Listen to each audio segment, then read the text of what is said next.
Hi Box. I've been collecting free books from Stuff Your Kindle Day for years now, like the good little loot goblin that I am. So this year I decided to just read a few Omegaverse books back to back. Before those books, I read a lot of YA and the bigger book talk fantasy series, so I needed a palate cleanser of just smooth, no plot books. And I was ovulating. The girls will get it.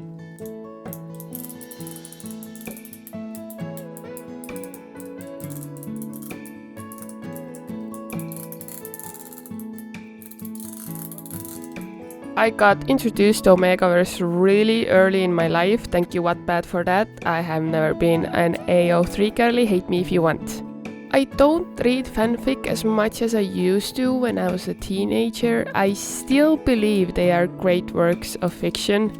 That being said, I wanted to know how would fully published books set up the world of Omegaverse. Doing God's work out here, huh?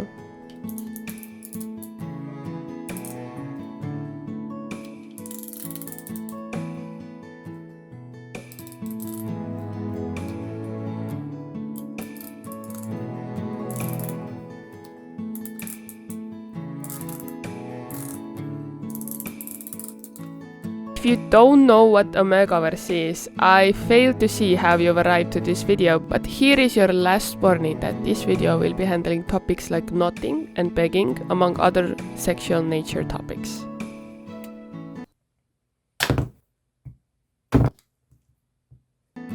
So, I went into my Kindle app, typed in Omega and found Not So Perfect Omega.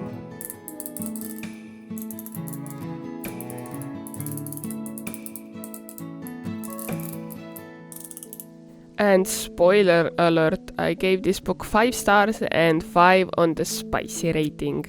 It is definitely not the best book I've ever read, but it might be the best Omegaverse book I've ever read.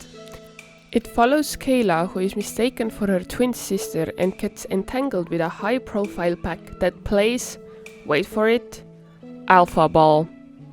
I'm not joking, I wish I was.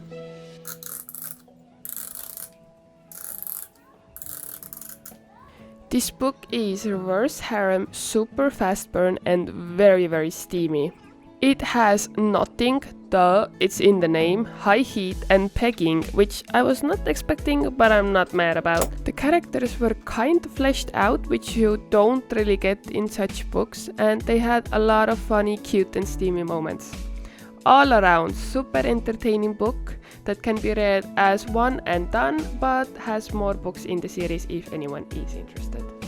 The second book I found just by scrolling, and well, the picture had a whole bunch of wolves on it, and it's called Onyx Awakened. This book was ass compared to the previous one.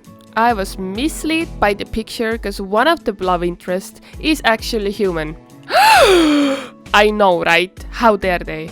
Clearly, you shouldn't judge a book by its cover, because I was promised a hot redhead with 3 wolves, but what I got was a whole lot of daddy issues and pack politics.